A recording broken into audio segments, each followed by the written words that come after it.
Meditation and Spiritual Life, Swami Yatiswarananda. The life and message of Sri Ramakrishna. Sri Ramakrishna's messages: be spiritual and realize the truth yourself. By living the spiritual life, we can make the divine a living experience in our own life. In the human being, the passions, usually lust and greed, or kamini, kanchana, as he called them, play the greatest part. And Sri Ramakrishna shows us how we may overcome sex and greed, the greatest obstacles on the path of spiritual progress. He wishes us to have a new outlook on ourselves and others, men and women. Man as well as woman must have a spiritual outlook. They should look upon themselves and others as manifestations of the divine.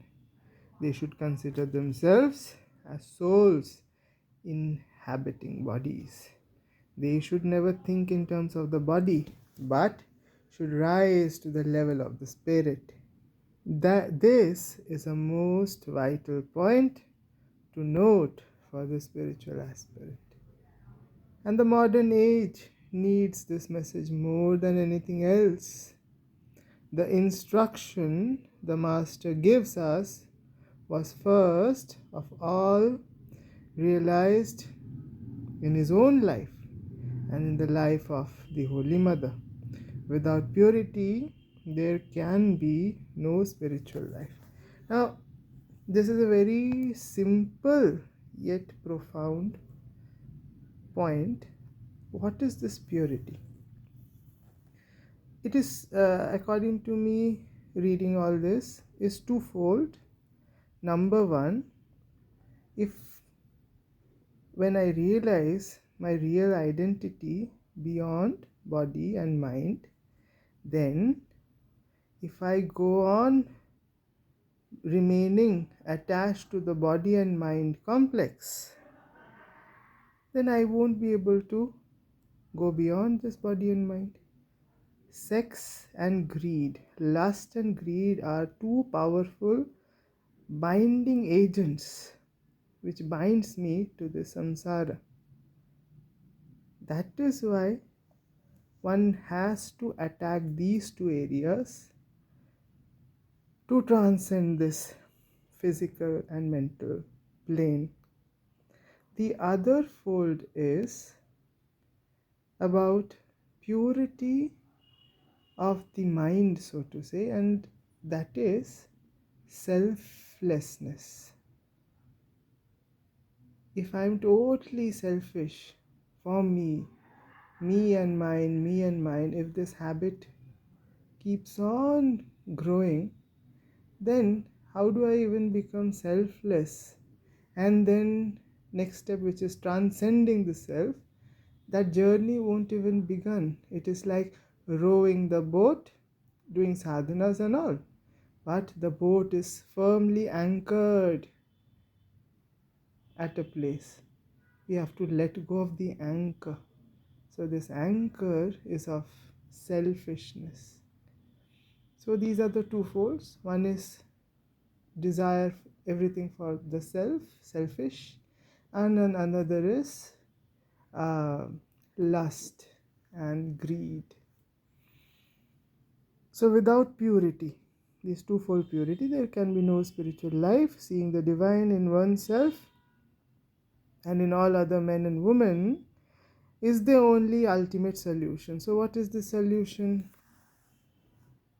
Thakur Ramakrishna only says Vairagya has to be coupled with Ishwar Anurag.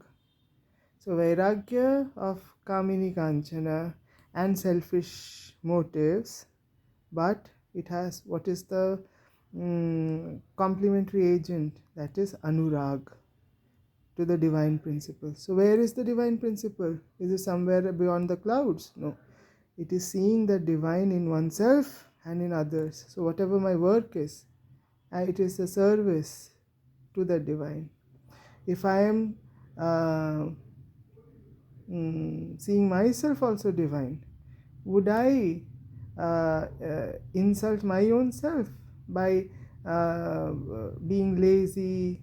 Would I insult myself by eating whatever I feel like, or would I appreciate and respect my own body and mind?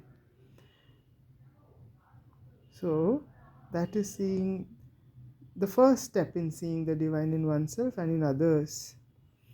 So, seeing the divine in oneself and in all men and women is the only ultimate solution for the modern worldwide problem of sex and the troubles connected with it. Seeing the divine in all is the only practical solution, not theoretical. Very practical. Suppose uh, I am trying to do good to somebody, or whatever my profession is. I'm a doctor, I'm a teacher. So it is a service to the Lord through this profession. So these are all practical solutions, and the present age needs this more than any other age ever did. Lust and goal is the sign of this age, because this is pre-eminently the age of sex and worship of mammon. That is why the master had to go to the very extremes of the denial of sex and greed, so as to teach people the need for controlling these lower instincts of man. The more one sees the Western life, the more one comes to understand the full significance of Sri Ramakrishna's life for all humanity.